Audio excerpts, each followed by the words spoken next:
there was like that one brief thing that was like the understanding that my mom was going to have to identify my body.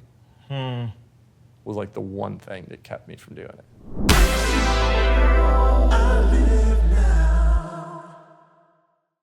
What's up, everybody? It's Isaiah, and I am so happy to be here on I Live Now with one of the greatest people that I know. I cannot wait until you hear his story. So I'm going to tell you, go ahead and get your tissues ready because his story is amazing. So without further ado, Jordan Thomas. Oh, here we are, my man. Give me just a little bit.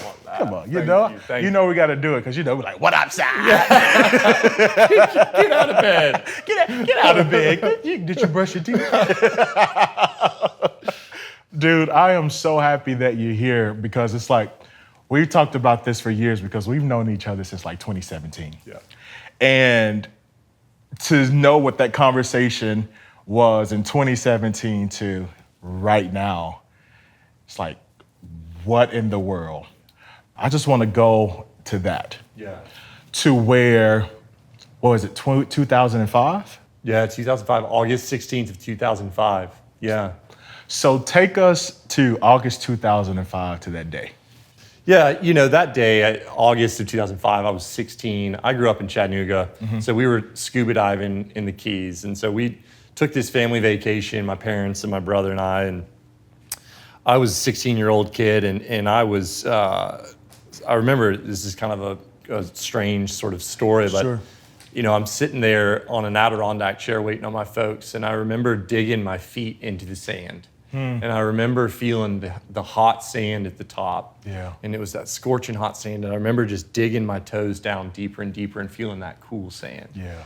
And that is the last memory I really have of my feet. And so we go out, we get on the boat, and you know, the first thing we're kind of confronted with, if you go left, you go into the Atlantic Ocean. If you go right, you're in the Gulf of Mexico. And it was really windy that day. Like the wind was blowing hard and the waves were big, and we made the decision to go left. You know, we went to the Atlantic Ocean, and we were going to go diving for lobster. And we finally got out there. It was about 45 minutes out to where we were going, and I got my gear on, and you know, I'm so impatient. I'm like ready to roll. Right. My dad's still getting his stuff on, and you know, so I put my gear on and I get into the water, and I'm getting away from the boat. But at this point, we're so far out, the boat's starting to rock left to right, and this wave starts to push me closer and closer. I'm getting closer to the boat. And my mom sees that I'm getting pretty close to the boat. And I think what her concern was she didn't want the boat to come down on my head because the boat was listing so violently. Yeah. And so she made a decision in an instant to gun the boat, to get out of the way, and the propeller pulled me in. You know, I remember my dad trying to push me away from the boat, and I remember the sound of the engine going. I remember seeing the bottom of the boat, and then just the roar of that engine. You know, I remember that, and you know, I looked down, and the boat's going away from me, and we're way out. You know, and I knew in that moment, like it was an understanding. Like I knew, like my life is really in danger now. My dad jumped in the water, and he swam up to me, and I was right next to him, and I just said, "Dad, my feet are gone. We have to go." And there's certain images and certain sounds that you never forget. I mean, you've lived through trauma. We've all lived through trauma, but there's certain things that you just will never forget. And I remember him looking down at my feet and then coming back up. And I remember just seeing the horror in his eyes and the shock and the panic, really. Yeah. So yeah, from there, my mom did a great job of bringing the boat back around. She, you know, you hear about moms like lifting buses off of their children and stuff. Right, super strength. She went super strength, beast mode, you know, and she lifted me out of the water. And that was really the first time we'd seen the how extensive the injury was. And but yeah, really at that point it was survival. And we can get into the boat ride more. But honestly, one of the most sort of powerful moments of my life, obviously, is a mix of panic and terror, but then this complete just sense of like, I'm protected. Yeah. And what happens, and I'm okay. Yeah. My parents were, the only reason I'm here is because my parents. Yeah, because like I remember the story is like, because your parents are doctors. Yeah, right. And if it wasn't for them so like walk us through like that you got in the boat and you had that 45-minute ride back. Yeah. Like tell us like what's going on in the boat. Yeah, so my dad's, my parents are freaking out, obviously, but they very much went into doctor mode. I'm just so blessed that they're doctors, and I think you're right. Like if they weren't doctors, there's no way I'm here. I lost over half my blood on just the boat ride. Right. Oh. So like, I was really close to losing my life, and I'm there, and my dad is on the radio, and it's on the emergency channel. We found out later, one of those coincidences. Yeah. And which is not a coincidence. Let's be clear. Yeah. And so he's just on the radio, and my mom has my legs sort of lifted on her shoulders, and she's tying a tourniquet around my femoral arteries to try to slow down the bleeding. And man, I was on my back, and it's just easily the most spiritual thing I've ever experienced, like the closest to God I've ever felt in my life. In that, and it's so funny. People are like, "You were in shock." Yeah. And I was like, maybe. Sure. Like, maybe I was in shock. Like, Right. I lost a lot of blood, but I never lost consciousness. But I felt this sense, I truly feel like I felt like the hands of God holding me that day on the ride back. Like there was fear, but it was like, I'm okay. Yeah. So yeah, it was obviously a long ride back, and my parents did a great job of kind of staying with me as best they could. The pain was, I don't really remember the pain. Like, I feel like I didn't feel a lot of pain at that point. Yeah. Because it's just your body is just so amped up, from such severe injury. And I got back to the harbor or whatever, and there was some paramedics waiting on us because the radio was on the emergency channel, right? And got taken to a little hospital, like a little rinky-dink mom and pop, like this. You can get stitches, Right. Not prepared. Right. And so again, like Mama Bear came out. I remember at one point they had to medevac me, and at one point the helicopter, my parents were like, he has to be medevaced to a trauma center. Yeah. And they said, well, the helicopter's gone. They're somewhere else. They're on like a mission or whatever.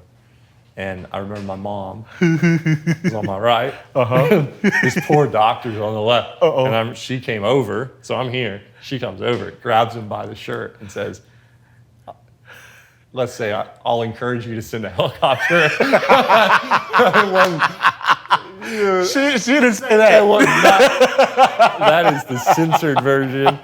And like, she meant business. And sure enough, man, 10 minutes, 15 minutes later, these dudes roll in stormtrooper helmets. They're, helicopter medics. And I got lifted out and then went to surgery. So. Wow. Yeah. Dude, like to see, first off, Mama Bear go into action. I mean, I feel like that's like a scene from a movie. It's like, if you do not get the helicopter here right now, you're going to have a problem. Yeah. But the fact of the matter is like, what are you thinking? You get what I'm saying? Because now your feet are gone, you're in surgery, and you wake up. Yeah. What was that like?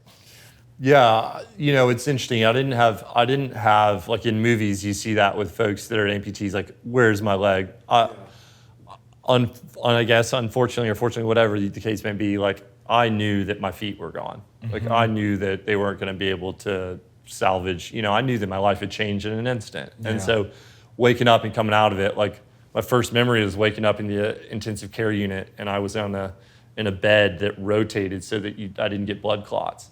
So my first memory is waking up in the middle of the night, turning from side to side, and like I knew that my feet were gone. And so, like at that point, like you just are focused on survival, right? But then obviously the questions started flowing in of like, I'm this able-bodied 16-year-old kid that's an athlete that gets a lot of my worth from what I'm able to do with my body physically, right at the time. And then it's like, now what? And that now what stuff came a couple days later. But like at first it was like, it was survival. Like I wasn't out of the woods. Like it wasn't clear that I was going to survive. Right. And I think that now what? Because like you said, you are a 16-year-old able-bodied athlete who is now in a hospital in Florida who've just lost both of his feet. So the shock is gone, and now a few days go. Like, what is that now? What? Like, what questions? Like, what's that now? What? Man, so I think for anybody that's seeing this, think back to when you were a 16-year-old, you know, and what was sort of happening in life. So invariably for me, it was, will I be able to return to the things I love to do physically? Will I be able to play basketball, ski, play golf, do those things physically that I love to do? Yeah. You know, it was an interesting one that will I be able to walk my daughter down the aisle? Really? As a 16-year-old, I was thinking that, which is just, you know, I remember that one pretty clearly. A lot of questions about, like, what will women think? Like, will anyone find me attractive again? Like, will people think I'm, you know, like, that was very much, like, on my mind, you know? And so those were the main ones. Like, can I do the stuff that I love? And then, like, how will people perceive me? Like, what will people think when they see me wearing shorts? And I'll tell you, like, it's been something I've struggled with a lot, like, especially not right after my accident, but like I had a lot of body shame stuff, a lot of shame around wearing shorts because people will ask me like, what happened? Yeah. People will stare and point and ask and stuff like that. And it's tough, you know? And so at times, like, it's been a challenge for me is like that shame piece about like my body. Right. What does it feel like? Because like it is something that's like, oh, what happened? You know what I'm saying? And then like, because you have like kids are innocent. Yeah. And like, mommy, like, why doesn't he have legs? You know what I'm saying? Like when you first started hearing those things and the shame did come, like what was shame saying? And then like, how did you kind of move through it? Oh man, shame's that like sticky. That's like, the S word. That's the S word. Sticky, like not good. And not kind either, is it? No. And not rooted in reality. It's disrespectful. And disrespectful. That's and right. all of that. And joy stealing and energies that, all of Yeah. that. So it was, you know, it was saying like, you're a freak. No one will ever find you attractive. You're not worthy. A lot of the same probably stuff that most people deal with, you know, was, and I tried, and I got to a point where like I was able to hide it. Like I could put pants on, like I did with you that day, and no one knows. Yeah. And I get to kind of disguise it a bit, which I guess is a blessing in some ways. Like some days I just don't have the courage to handle it. Yeah. Some days I just don't. Come on. And that's okay. You know what I mean? Dude, like, yeah, it's like I feel like when we go through those types of things, it's like there's just some days you just be like, I don't want to have to deal with this. Yeah. Like I want some type of sense of normalcy, but if people are going to consistently ask, like today is not the day. Yeah. And I think that's a real thing for us, because when people ask, it's like, okay, I have to relive this. I have to retell this. And it's just something that I just want to feel like a sense of normalcy.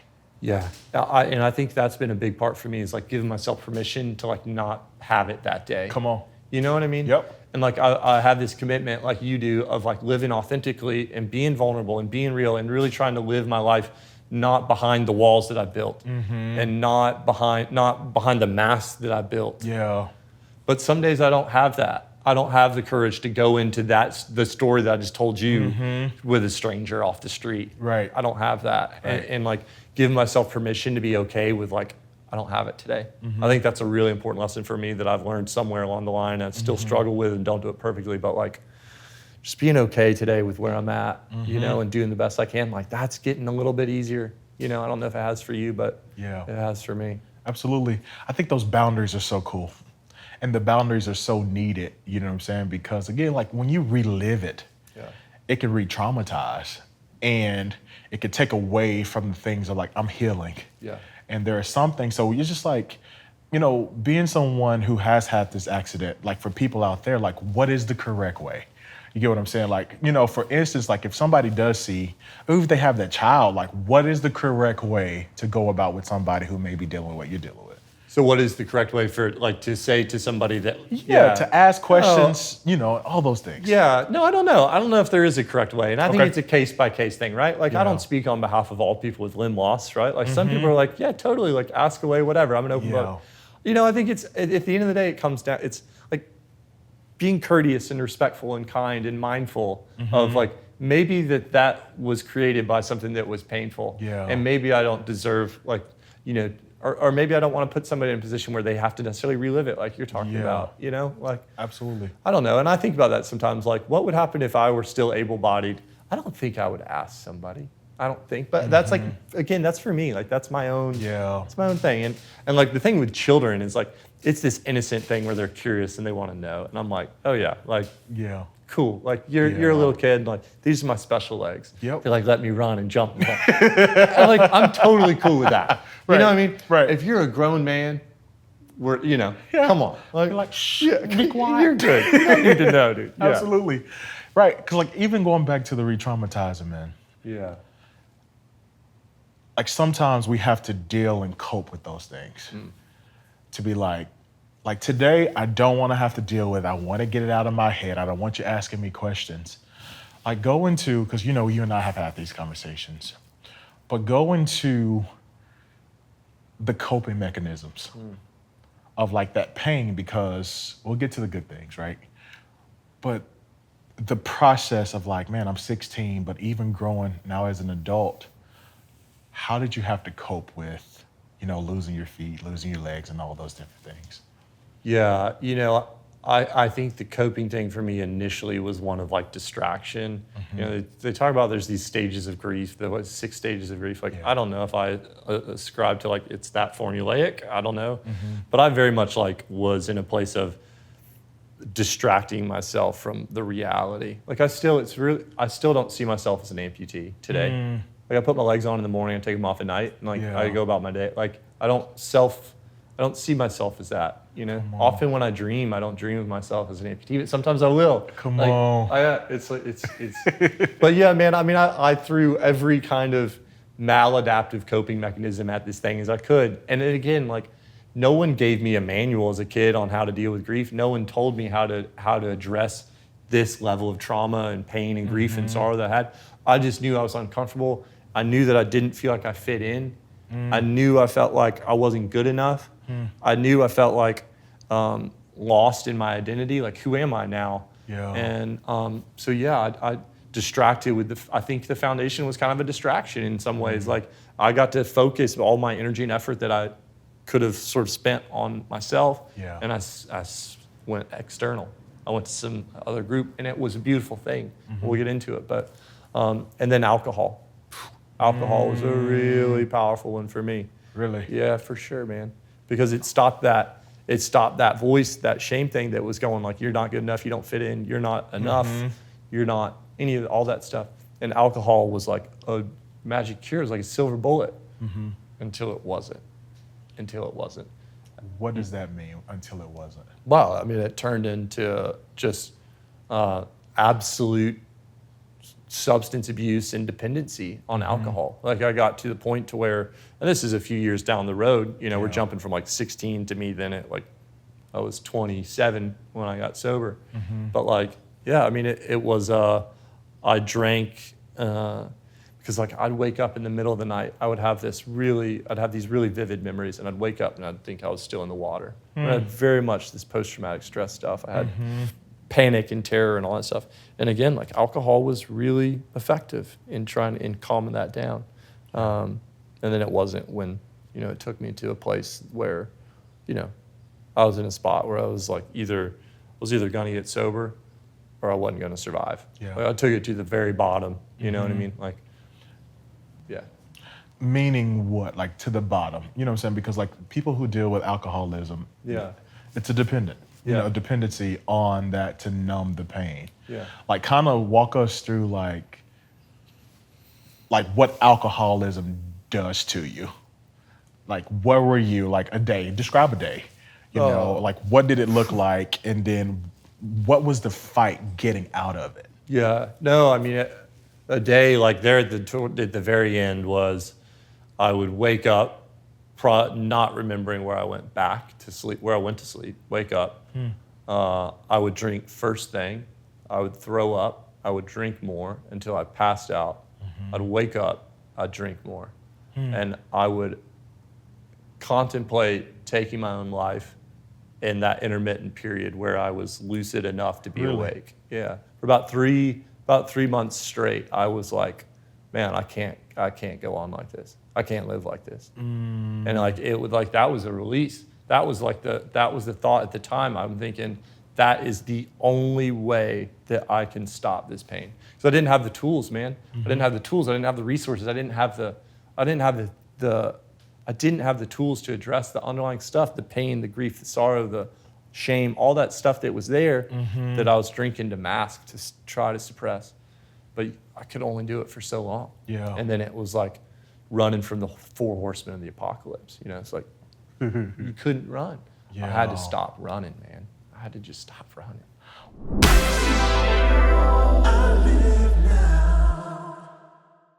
Describe that day that you said, I have to stop running. Like, what was that day that you came to yourself to be like, I gotta get out of here. Like, Yeah. I gotta get out of here. Yeah, man. I mean, I had taken a bottle of sleeping pills the night before. I drank vodka, a handle of vodka, and I was on the 7th-story balcony of my apartment. I've never shared this really with, I've shared it with like 3 people. Yeah. You know? No. I've shared it with you. Welcome, world. And like, that's it. And I was like, man, I'm gonna go off the balcony. That's what I'm gonna do. And there was like that one brief thing that was like the understanding that my mom was gonna have to identify my body.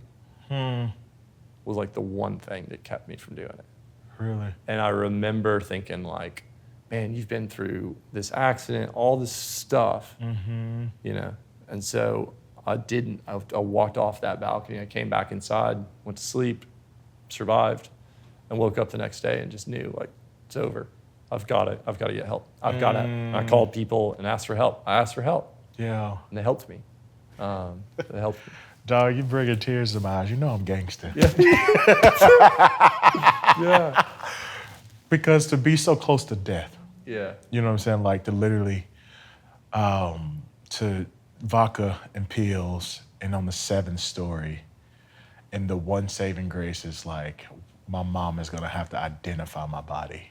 Yeah. You know, like you thought ahead, you know what I'm saying? Because it's one of those things that when people feel like this is the last resort, like this is what I have to do. And then, but it's not like, what are the consequences behind that decision of like, what is my family? But again, hurt and pain really does not allow us to think that far, because it's just like, I'm so much in pain that I'm ready to get rid of the pain. I don't care what else happens, deal with it. You get what I'm saying? Yes. So you called somebody. What was that conversation like? Well, luckily, I mean, it was somebody that I adore and love, and that love and adores me. And he had gotten sober, and so they said, you know, this is the game plan. And so I went to treatment, to inpatient treatment. And again, like I recognize my privilege. You know, like after my accident, like having the ability to pay for the prosthetic devices, like the ability to go into inpatient treatment is not something that's available to everybody. And it was such a blessing for me to like go to a place where I was safe and I could be like step down off of that dependency on alcohol and to begin that journey of healing and recovering and becoming whole again and like filling those wounds that were festering, that were creating that pain. Yeah, I was lucky to do that. And I did it because I was, like you said, like I was at the end, man. I was done. I was done. Yeah. So when you told your parents, when your parents found out, Yeah. what was that conversation like? Yeah, you know, obviously tremendous amount of pain and sorrow, and they were really kind of unaware. You know, I lived in a different city, and so I think they just didn't know the extent that it had gotten to, you know, and I was really honest with them with like what my drinking was like and how out of control it was, and, you know, how I was contemplating suicide. And so it was painful for them to hear. But again, like there was that relief of like knowing, like just vocalizing like the extent of pain that I was experiencing and how bad it was. Like there was a certain relief from sharing that with them, and being vulnerable enough with them to say like, hey, I really need help. Like it immediately felt a sense of release. I don't know if that makes sense. Yeah, it does make sense, because like when you have something that's been bound up so long, and it makes you feel like you're alone. Yeah, totally. You get what I'm saying? Totally. Like, oh, nobody else knows what I'm dealing with, or I'm the only person that's dealing with this, so the best way to do it is just to do it on my own. But not only that, man, it's just like you never know the reaction of people though. Yeah. I think that's the biggest thing too, is because it's like, what if I do tell this or if I share this? Am I going to be judged? Am I going to be shamed even more? Or am I going to be received with love? Yeah. You know what I'm saying? And I feel like that's a crucial conversation that we have to have with people to be able to be safe places for people who may be dealing with substance abuse, addictions, or anything like that, because people just want to feel loved and feel wanted and to feel like, yo, I can go to that person and then not leave the room. But not only not leave the room, but they will give me the help that I need. Completely. That I need. Completely. And just the power it's like our relationship. Yeah. Like I feel like there's this symbiotic thing where like I can come to you with some really heavy stuff and you can hold that space for me and vice versa. Yep. And just the safety and the impact of having somebody in your life like that and creating that family and creating that is so powerful. And like that's a big priority for me in my life now. Like I don't have the desire to have a ton of friends but to have meaningful relationships, man, like this, where you can be vulnerable and real. Yep. Because that fear is very real. That fear of like, will I be judged? Yep. Will I be ridiculed? Whatever, fill in the blank. When that's like not there and you can just be real and honest, like there's something to that, living authentically. That's right. I think it's Brene Brown is her name, who talks a lot about shame. And she said that vulnerability is the way to decrease and get rid of shame. Yeah. And it's like, yo, I just given voice to something that had been playing in my head for a long time. And I didn't get the reaction that I thought I was going to get. Yeah. And I actually got love. Yes. You know what I'm saying? Because my own thinking, like I have distorted thinking. Like my thinking is like distorted. Like and that shame, all that self, all that message. Yep. Well, if I say that, especially if somebody on YouTube were to see it. Yeah. Then what? Yeah. Man, like it's who I am. Mm-hmm. Come on. Because I think it's in these stories. Yeah, 100%. You know, it's like, it's this thing, is people see my disability and they immediately, like, there's this knee-jerk reaction to, like, feel sorry for me. Mm-hmm. And, like, but when I talk to people, and, like, I know a lot of your story, I wouldn't trade with you. Yeah. You know what I mean? You know what I mean? Like, we all have our own burdens. We all have our own stuff we face. It's like, I'm not unique in this aspect. It's just like mine are very visible. Like you see my scars, they're right here. Yeah. But like every one of us, one way or another, has lost our own legs. Period. You know what I mean? But really though, like really, like we all have that stuff. Like it doesn't matter. It doesn't matter. Mm-hmm. But to like have the courage to just like say like, this is how I feel and this is where I am, and just if it's just that one person in your life that you can find. Yeah. Speaking of one person. No, bro, I was amazed at your story because when you were in the trauma, the ICU, at 16, bro, you lost your legs and your parents were able to pay for everything that you needed or had the insurance to be able to do so. But you actually went on your same floor and you heard and saw the stories of other kids who had lost limbs, legs, and everything, who could not pay for those things. And that ultimately birthed the JTF Foundation. Yeah. Dude, tell us about that. Yeah. No, well, it's this thing, again, like I was going about my life, right? I didn't know anything about prosthetics. Yeah. And I think it is really important for me to share about like the recognition of my privilege, right? The only way I'm in that position is like one of privilege. Like I knew that I was going to be able to afford my health care, which is a very basic, fundamental thing. Sure. Every human being, like we can get into that. We're going to get into it because you. Like, you know. Come on. You know, I'm not down with the status quo right now. Yeah. Right? But like I'm meeting these kids for the first time and I'm learning that kids outgrow their prosthetics once a year or every 18 months. That they don't have access to the devices, the prosthetics they need to run or to grasp a toy or whatever, and that insurance doesn't cover prosthetics sufficiently, especially the ones they need. And I'm like, I just don't get this. Like somebody like help me understand this. Yeah. And we looked around and there wasn't a nonprofit that was really doing anything to address it for kids. Yeah. And I just thought it was ridiculous. Like I just thought it was a shame. Like I was like, this is unacceptable. Yeah. And again, that's like the reason I had that reaction was because of how I grew up.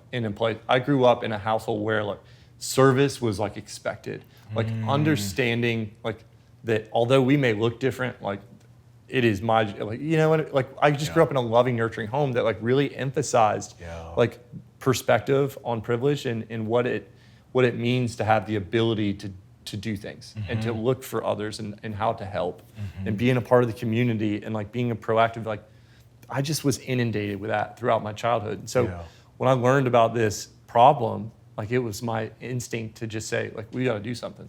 It wasn't like angels didn't come and visit me in my sleep and say, you're going to do this and you're going to create. It was literally just like, all right, that's a problem. What's the solution? Okay, a nonprofit. Let's start it. Let's go. And I had people that supported me in that, obviously. And so, yeah, I started the foundation in the hospital. Yep. It was crazy. I was a 16-year-old. 16-year-old in the hospital. You just lost your leg, like, and you was like, forget me, because I'm going to be taken care of. I'm going to be all right. Yeah. Everybody else on the floor has to. How can we help them? We have to.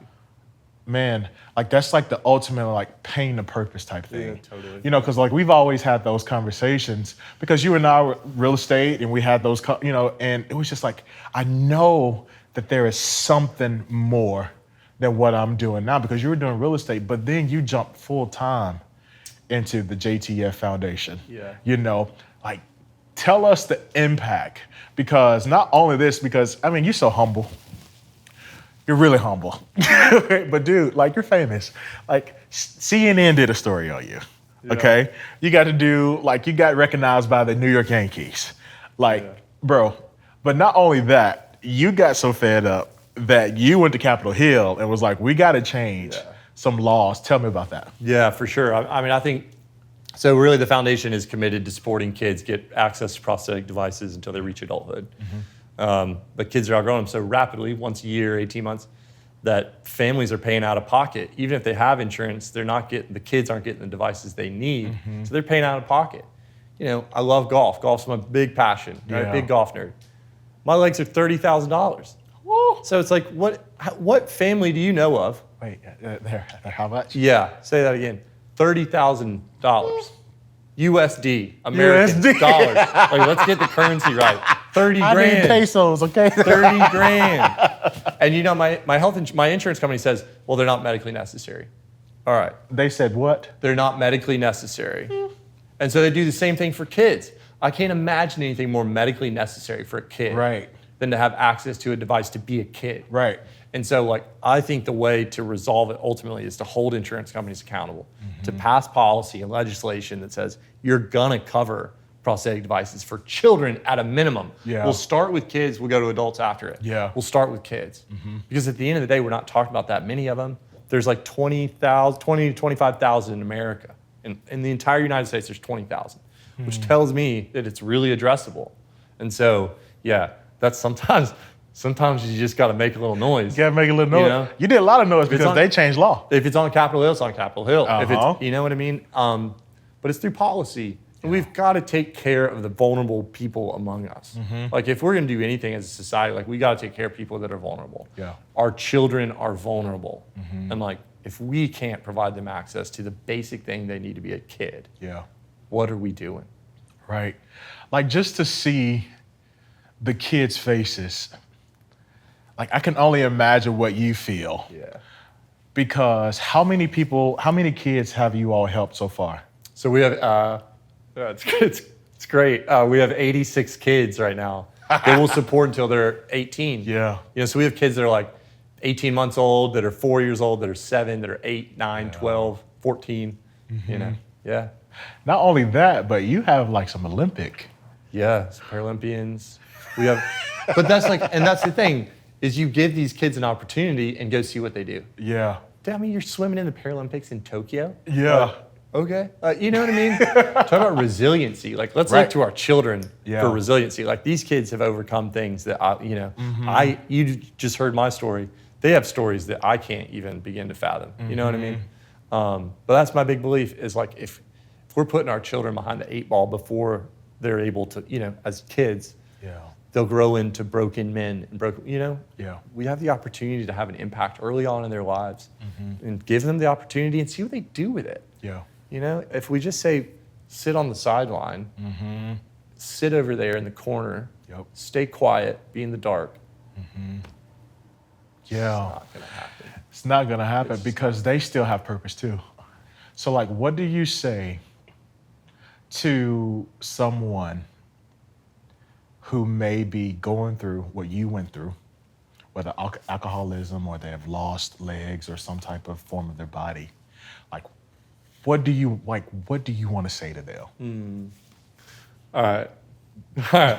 Number one, you're here for a reason. Whether you know it or not, you're here for a reason. I choose to believe that we're all here, that there's like a very specific purpose for each of us. Yeah. I think number one, so it's no accident that you're here. Yeah.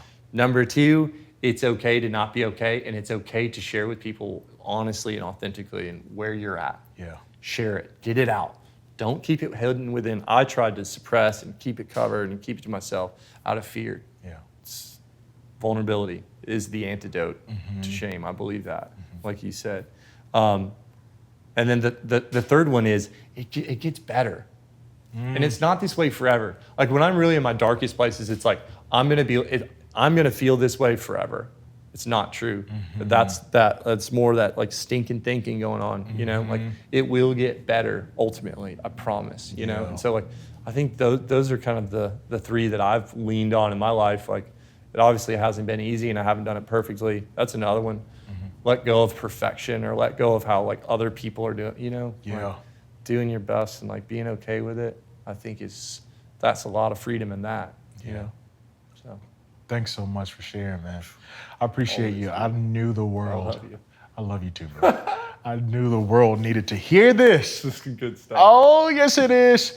So we'll post about this, but where can people find you? Where can people learn more about JTF? You know, maybe even become a partner. Where can they go? We'd love to. JordanThomasFoundation.org. It's all there. At Jordan Thomas Foundation on Instagram, and come follow the journey and come see some of the stories. It's powerful. It's good stuff. Guys, you heard it here first. Jordan Thomas is changing lives all around the world. So if you want to hear more stories like this, be sure to like and subscribe on our YouTube channel. And we'll see you next time on the I Live Now show.